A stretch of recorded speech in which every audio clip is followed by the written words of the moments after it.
kita harus dulu melihat apa itu budaya. Nah, budaya itu sebenarnya adalah suatu keadaan di mana pola kehidupan yang sebelumnya telah terjadi berkembang sampai saat ini. Artinya terus-menerus terjadi sampai saat ini. Itu pola budaya. Kemudian kita berbicara masalah budaya yang ada di Nias. Tentu budaya apa yang terjadi di Nias terkait pernikahan sudah ada strata budayanya.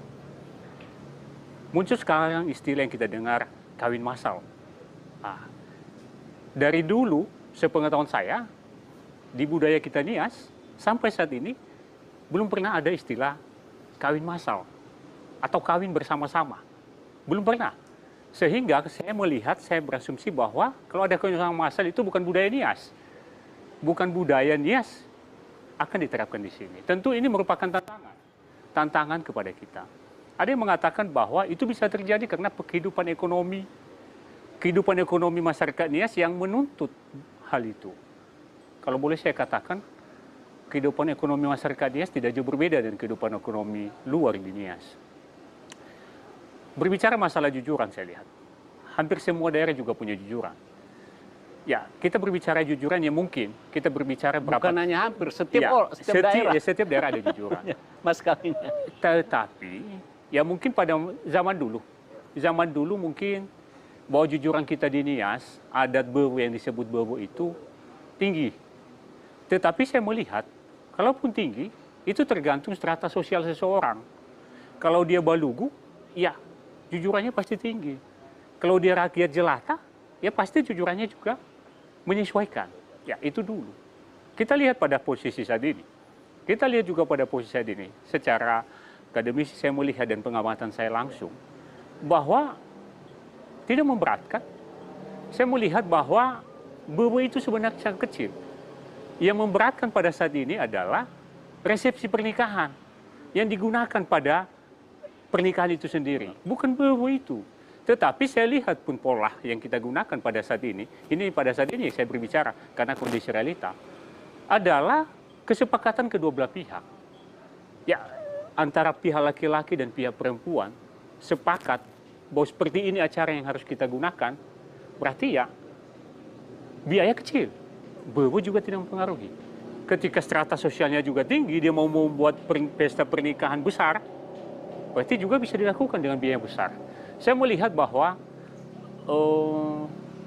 uang ataupun Bewo bukan hal yang menakutkan lagi buat pernikahan orang Nias. Sehingga tidak ada alasan buat orang kita Nias dari sisi budaya bahwa pernikahan massal itu suatu hal yang harus diikuti atau yang harus kita apain. Oke, kalau melihat dari cuplikan yang beredar tersebut bahwa ada sekelompok orang melihat bahwa salah satu bentuk kemiskinan atau ketidakmampuan orang Nias itu diakibatkan oleh adalah adat mereka atau syarat adat mereka untuk membentuk rumah tangga, sehingga mereka mengusulkan ini akan membuat sebuah program besar yaitu kawin massal, sehingga itu menjadi persoalan. Apa sebenarnya dasar mereka melihat itu?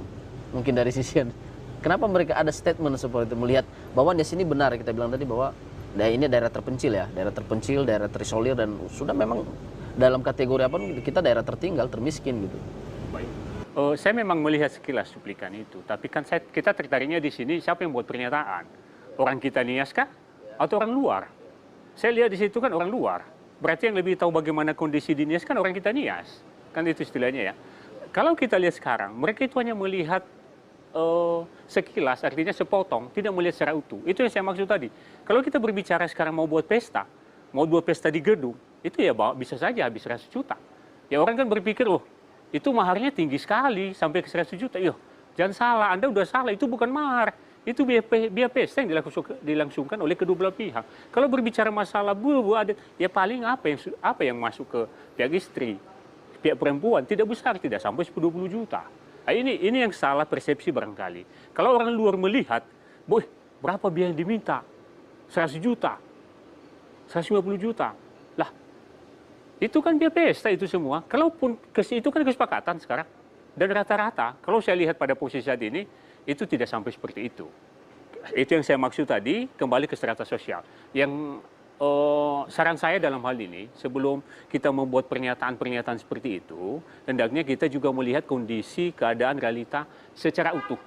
tidak hanya secara sepotong, sehingga ketika membuat pernyataan pun kita tidak salah. Kalau saya lihat sekilas dalam apa ini, beliau mungkin hanya melihat sepotong keadaan kondisi masyarakat Nias, tidak secara utuh. Mungkin demikian Pak Lawan. Ya.